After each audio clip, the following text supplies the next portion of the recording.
Cette émission est conçue et réalisée par des membres de la communauté avec l'aide de Télé-Cogeco.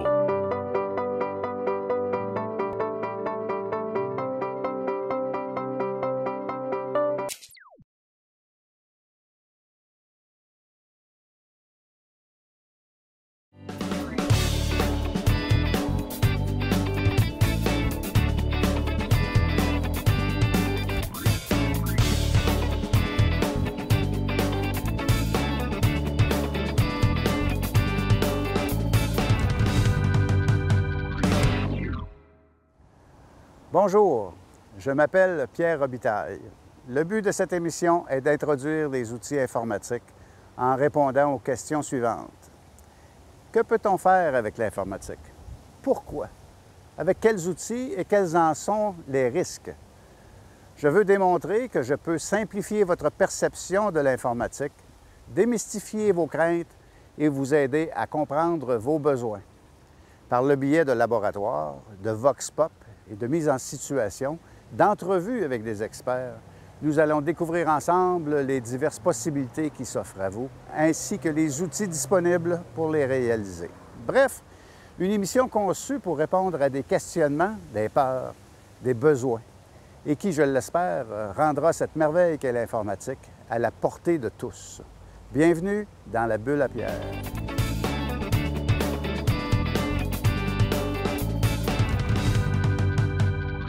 Bonjour.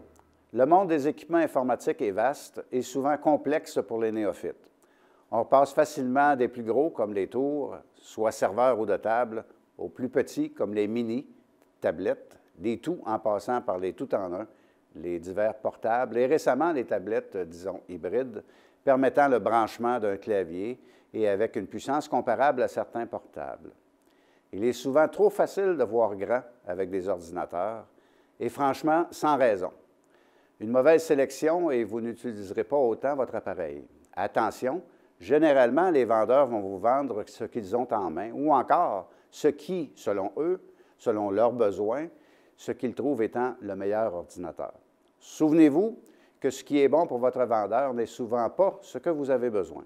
C'est probablement ce qui est présentement en vente ou pire encore, celui sur lequel le vendeur a présentement une meilleure commission. Une belle petite histoire pour imager mon point. Un beau jour d'automne, un gars sort de chez lui, il rencontre son ami. En jasant de choses et d'autres, il lui mentionne qu'il est à la recherche d'une bonne souffleuse. « Eh bien, de s'exclamer son ami, je crois que j'ai ce qu'il te faut. Je viens de m'en procurer une en solde et je peux t'en avoir une aussi. Il est extraordinaire. » Il lui énonce l'ensemble des caractéristiques de son nouvel achat. En plus, dit-il, à ce prix, tu ne peux pas te tromper. Eh bien, oui, je me tromperais. Car malgré toutes ces belles caractéristiques, j'aurais bien des problèmes pour respecter mon contrat de dégagement de l'autoroute XY. C'est justement pour corriger cette situation et surtout pour vous donner quelques munitions qu'aujourd'hui, nous allons tenter de faire le tour des principaux groupes d'ordinateurs et essayer de vous expliquer ce qui les distingue, le pourquoi de leurs bénéfices pour vous. Avec la grille de sélection que vous retrouvez, entre autres, sur le Facebook de la Bulle à Pierre, vous serez mieux équipé pour analyser, connaître et exprimer vos besoins. Allons immédiatement retrouver notre spécialiste de cette semaine, M. Éric Lacasse.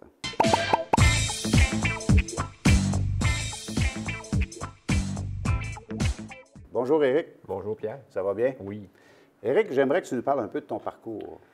J'ai débuté en informatique en 1997 pour le groupe Canam comme spécialiste d'application puis programmeur analyste. Puis j'ai travaillé pour eux jusqu'en 2012. Puis depuis 2012, je suis consultant en informatique et programmeur web. Parfait.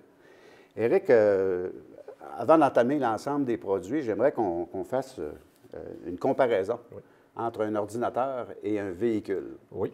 Pour imaginer un petit peu aux gens, c'est quoi la différence entre ces différents éléments-là. Alors, on va voir une image, en fait, qui représente un véhicule.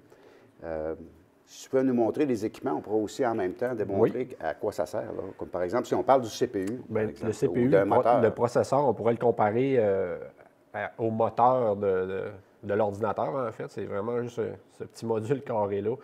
C'est vraiment ça qui fait la vitesse là, de calcul de l'ordinateur. Sa puissance. Sa puissance, en fait. C'est bon. Si on parle par la suite de mémoire, par exemple, dans un ordinateur, Oui. moi, je pense qu'on pourrait regarder le nombre de passagers, en fait, la puissance de pensée, Oui, l'intelligence. on pourrait associer ça aux passagers, donc la mémoire vive. C'est une barrette comme ça, fait que on peut varier de 4 à 16. Ils vont parler de 4 gigs de mémoire vive, 8, 16, 32 maintenant. Fait que c'est vraiment des barrettes de mémoire comme ça qu'on retrouve. Parfait. Nos passagers. Nos passagers. Nos disques rigides, Oui. maintenant, c'est de l'espace de stockage de l'information, donc notre valise sur notre véhicule. Oui, encore là, c'est que ça, c'est une valise d'un desktop, si on veut. Oui. Beaucoup plus grosse qu'une valise d'un ordinateur portable. Effectivement. Ça fait que ça aussi, ça peut varier de. La boîte reste la même grandeur, mais l'espace de stockage, Puis en fonction de l'ordinateur, il peut y en avoir plus qu'un aussi. on peut en avoir plus qu'un, tout dépendamment de la grosseur du boîtier. C'est bon. Les cartes vidéo, on n'en a pas nécessairement, ou on peut la montrer sur une peut la carte, monter sur carte mère une carte mère de portable, si on le veut. châssis de notre voiture. Ici, on a pas mal toutes les composantes là, d'un ordinateur portable.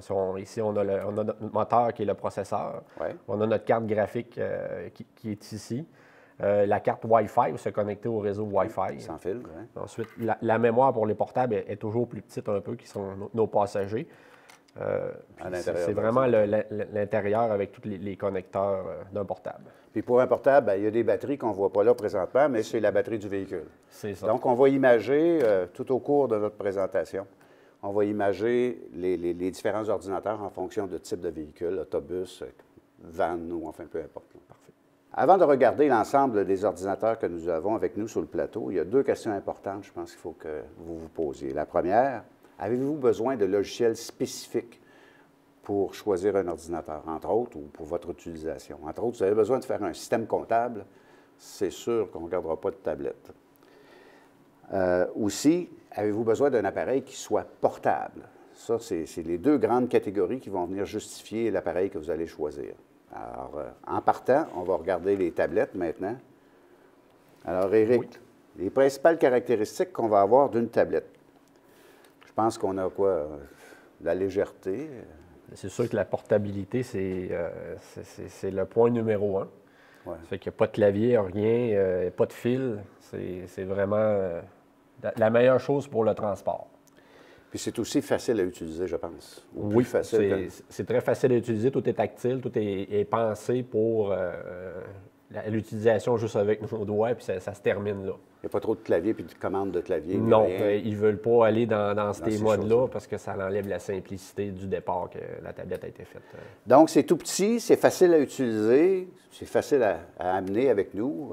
Même pour certains formats, les dames peuvent mettre ça dans leur sacoche. Oui. C'est facile à garder. Puis, selon moi, là, je me trompe peut-être, mais on verra tout à l'heure, mais selon moi, ça peut être bon pour à peu près 95 de la population. Oui, pour faire de l'Internet, pour aller chercher ses courriels, pour faire du Facebook, on s'entend que c'est la l'appareil. majorité des choses. Le Skype aussi peut se faire avec une tablette. Puis encore une fois, on l'a déjà dit dans une autre émission, mais une tablette, ça inclut des iPads. On Oui. s'entend là-dessus? Oui. Bon, c'est beau. C'est un petit peu plus dispendieux, par contre, qu'un ordinateur de table. Oui, ça peut. Les tablettes sont plus dispendieuses que les ordinateurs de table, mais les ordinateurs de table, il y en a de tous les prix aussi. Ouais, On s'entend c'est que c'est pour ça que il faut vraiment cibler au départ Le besoin. Le besoin. Effectivement. C'est plus fragile, par contre, c'est moins réparable, moins facile à réparer. Il ne faut pas trop l'échapper Mais- par terre, sinon au moins les vitres se changent comme les cellulaires. OK. Mais c'est assez fragile. C'est bon d'acheter un bon boîtier de protection, si on veut. Puis il y a un élément important à souligner pour ces appareils-là, par contre, c'est qu'ils ne sont pas tous expansibles. On ne peut pas rajouter de disques dans certaines, on ne peut pas rajouter de mémoire, ou quoi Non, que ce ça, soit. on est vraiment limité à... Ce Quand qu'on on a acheté. l'achète, on a l'espace de stockage. Tout est fixe. Tout est fixe. Vitesse du processeur, on achète un module, c'est fini. Parfait. Fait que là, on va passer voir les portables. Oui. De retour avec le portable. Éric, les définitions, les caractéristiques de cette machine. Bien, le portable, portabilité, encore une fois, comme la tablette. Sauf qu'on a un clavier, puis on a en plus le trackpad qui simule une souris. Dans ce modèle-ci, bien, il est convertible, donc on peut le transformer en tablette. Donc, il devient mode tactile. Fait que lui, il a comme les deux mondes, si on veut. Puis l'avantage que le portable a, étant donné qu'il vire le OS Microsoft, on peut tout installer les applications complètes, comptabilité et tout ce qu'on veut, qu'on ne peut pas nécessairement installer sur une tablette seulement. Ça, c'est un Windows, mais c'est aussi disponible dans le Macintosh, dans le monde Dans le Apple, Macintosh pour les MacBooks. Linux. Exactement. C'est tout le même principe. Le OS va permettre d'installer des programmes plus évolués que sur une tablette. que sur une tablette. OK. On a aussi plusieurs ports d'expansion. Ici, on a le HDMI si on veut se brancher sur une télé externe. Directement. Les ports USB pour des clés USB. Carte SD, souvent, on part en voyage, on prend des photos, puis on a notre appareil photo qui enregistre sur des cartes SD. Donc, on peut Brancher directement là-dessus. Ça varie des portables. Il y en a sur un tout petit, peut-être un 11 pouces, 12 pouces, mais ça va jusqu'à du 17 pouces pour les gamers. Puis il y a une range de prix encore de très bas à très élevé. Là. C'est ça, avec des espaces disques aussi plus ou moins grands en Plus ou fonction moins du besoin. grand. On peut upgrader sur certains portables. Plus c'est petit, plus c'est dur à upgrader. Possiblement sur ce petit-là qu'on peut changer la mémoire, puis c'est pas mal juste ça. Ouais. C'est ça. Fait que les cartes de son, caméra là-dessus aussi, j'imagine, là, pour être capable de au moins faire du Skype ou des choses du genre. Exactement. Ah bon, c'est intéressant. Ensuite de ça, pour les portables de gamer, bien là encore là, l'expansion, elle peut se faire un peu plus, mais ça reste portable. Quand on veut upgrader un portable, c'est toujours plus cher à upgrader. Ça fait que c'est toujours bon de... Puis il y a toujours l'inconvénient du portable qui n'est pas nécessairement facile à réparer ou très dispendieux à réparer, j'imagine. C'est ça. Fait que plus c'est petit, comme je dis, plus le prix va avec en fonction de la réparation. Alors, ça va pour le portable. On va passer à la prochaine catégorie, les ordinateurs de table. Bon, de retour avec les ordinateurs de table et des tours. Alors, Éric, on a quelques beaux spécimens ici. Ici, on a deux modèles. On a un plus petit, ça a sorti il y a quelques années. C'est les composantes d'un ordinateur portable qui ont intégré dans une mini-tour, si on veut. Les gens, souvent, ils n'aiment pas ça voir les fils, puis ils aiment ça petit, puis ça ne prend pas trop d'espace. Donc, c'est des beaux petits modèles qui ont sorti, qui font le travail. On peut voir aussi l'intérieur dans ce cas-ci. C'est un peu ce que j'ai montré au début de l'émission. C'est beaucoup les composantes, la mémoire et lecteur de CD, processeur qui est en dessous ici. Beaucoup de ports d'expansion. On voit les ports USB, les ports pour les sorties d'écran. Ensuite de ça, l'audio pour les microphones. C'est vraiment beaucoup en avant aussi. Là, on se ramasse dans le monde des fils. Oui, là, c'est sûr qu'en desktop, on tombe avec beaucoup de fils. Parce que ça prend un clavier, ça prend une souris, ça prend un écran, bien entendu. C'est sûr que c'est bon tant qu'à avoir la sélection d'un moniteur, là, de prendre un moniteur intégré avec des haut-parleurs ou une caméra web intégrée, parce que tout passe par un fil qui est le HDMI la plupart du temps. Le son, tout passe dans un fil au lieu d'avoir une pieuvre.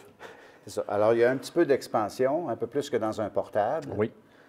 Mais c'est pas encore comme c'est plus accessible. C'est beaucoup plus accessible parce qu'on fait juste enlever le couvert, on peut changer en mémoire et on met le couvert. Tandis qu'un portable, on joue avec les petites vis. Ça ici, on a le gros desktop, mais lui, c'est vraiment les composants, tout est plus gros. Puis ça, on peut faire prendre de l'expansion à ça très longtemps. Parce qu'il y a des boîtiers qui sont quand même plus gros que ça aussi. Là. Oui, c'est ça. C'est sûr, la hauteur, des fois, les gamers vont avoir un gros boîtier, mais en fait, c'est des ventilateurs qui vont sortir la chaleur. Okay. Mais aussi mettre beaucoup plus de disques durs pour de l'espace. Surtout les montages vidéo, on est mieux d'aller vers ça parce qu'on a de l'expansion pour mettre des disques additionnels. On peut changer les cartes graphiques, on va des cartes plus puissantes. Les expansions, c'est similaire, un peu les mêmes ports qu'on retrouve. Ça prend clavier-souris, ça aussi. Ouais. Beaucoup de filage, mais... c'est l'expansion, en fait. C'est l'expansion qui fait d'aller vers un gros boîtier, si on s'entend qu'on veut rajouter, on sait qu'on va avoir à rajouter de l'espace, comme je disais, montage vidéo, surtout, ça prend beaucoup d'espace, au lieu d'aller vers une tour, un gros boîtier. Puis physiquement, ça prend beaucoup d'espace aussi. Ça prend beaucoup d'espace aussi. C'est un des défauts de ces équipements-là. Sauf que celui-ci est plus facilement réparable. Pour ce qui est de la réparation, c'est sûr qu'un gros boîtier, tout est plus facile à réparer. Les composantes se changent pas mal toutes. Donc, tout est indépendant comparativement à un portable comme ça, que tout est sur la carte mère. Ça fait que ça donne... c'est beaucoup moins dispendieux à réparer une tour comme ça. Parfait. Alors, nous allons maintenant nous diriger vers le tout-en-un. De retour avec les tout-en-un. Alors, Éric, une particularité de ces machines? Bien, en fait, ça le dit tout en un. Ça fait qu'on a l'ordinateur, puis on a l'écran intégré. La seule chose qu'on rajoute après ça, c'est un clavier souris. Puis comme fil, on n'a pas... Puis il peut être sans fil. Il peut être sans fil aussi. C'est vraiment, on a toutes les fonctionnalités. Je vais prendre lui parce qu'il est plus petit que, Plus petit que celui-là. Mais en fait, si on regarde, on a les mêmes ports d'expansion. Ici, on a notre lecteur CD-DVD. Ensuite, en arrière, on a les ports d'expansion USB, carte de sortie audio, réseau. Puis on a un peu sur le côté ici, un peu comme on voyait tantôt sur le portable. On a les mêmes sorties, microphone, USB, puis la carte SD pour les appareils photo. Donc, ça, encore une fois, il faut se rappeler que c'est vraiment à l'intérieur d'un portable. Exactement. Si on ouvre ça en dedans de ça, mais pour donner de l'expansion à ça, rajouter de la mémoire, ça devient plus complexe parce que tout est plus compact. Mais disque dur, normalement, ça change très bien quand même, puis la mémoire dans à l'intérieur de cet équipement-là. Oui. On en a un qui est beaucoup plus gros. Oui, c'est un iMac. Lui, c'est d'un 27 pouces. On s'entend que c'est un peu le même principe, sauf que c'est la technologie Apple. OK, oui. Fait qu'on ne parle pas de la même catégorie de prix non plus. Non. Fait que ça reste que c'est tout intégré lui aussi. Fait que je vais le tourner de bord, montrer un peu les ports d'expansion qu'il y a en arrière ici. Je vais tasser celui-ci. Fait que si on voit qu'on a nos ports d'expansion qui sont les USB, Ça, ouais. Ouais, on a même la carte SD, ils ont vraiment tout mis en arrière, sont rendus vraiment minces. Fait que ici, on parle d'une machine là, qui est l'une des plus performantes, là, un i7 là, avec 32 GB de mémoire vive. Là. OK. Fait que c'est au moins 2 fois, c'est presque 3 fois le prix de l'autre ici. Oui, facilement. Facilement, mais pour du montage vidéo, c'est la crème. Maintenant, des inconvénients de ça, c'est des appareils qui souvent sont réputés pour chauffer. Exactement, parce qu'on voit que, surtout sur le Apple, il n'y a pratiquement pas de fente à nulle part, à part ici. Il prend son air à l'arrière. C'est vraiment la chaleur qui fait que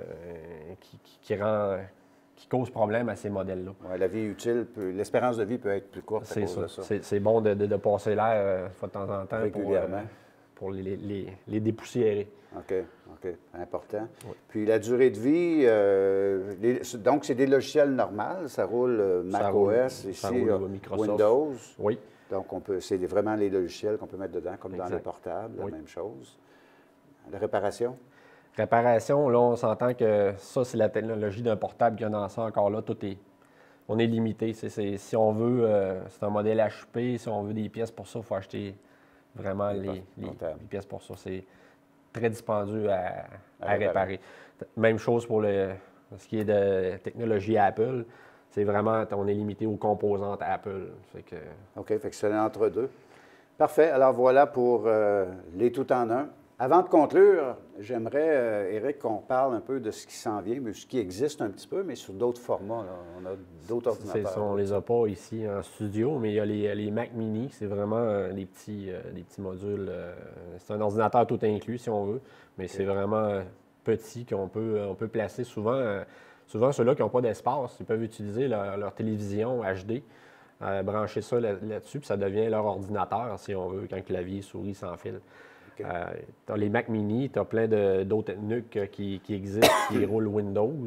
Ils ont même, Intel a sorti des mini-clés, c'est comme une clé USB, si on veut, HDMI, qu'on branche direct et ça s'alimente par le port HDMI de la TV. En branchant ça là, avec un clavier souris sans fil, on tombe avec un PC qui est gros comme ça. C'est sûr que l'espace, le stockage est vraiment limité, mais pour faire de l'Internet, c'est parfait. Là.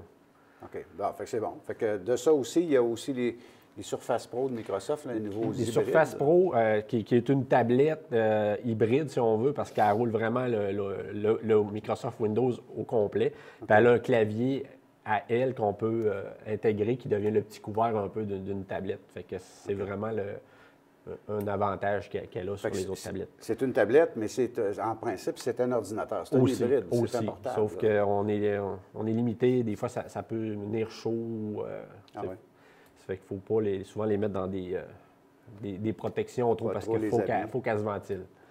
Alors, Éric, si on peut, je pense que tu es disponible pour de l'assistance si les gens ont besoin de tes services. Là, oui, consultation, tout le monde peut me rejoindre, consultation informatique, programmation web.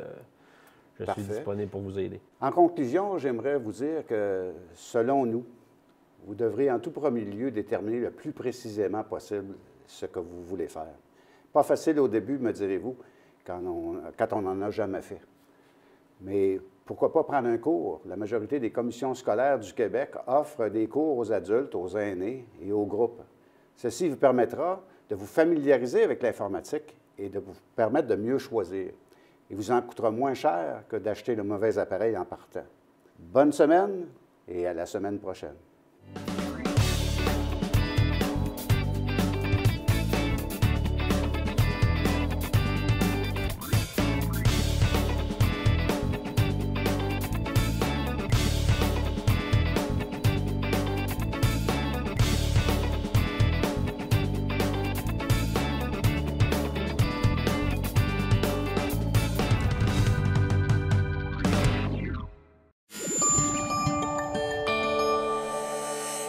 Télécogeco, un service exclusif aux clients de Cogeco.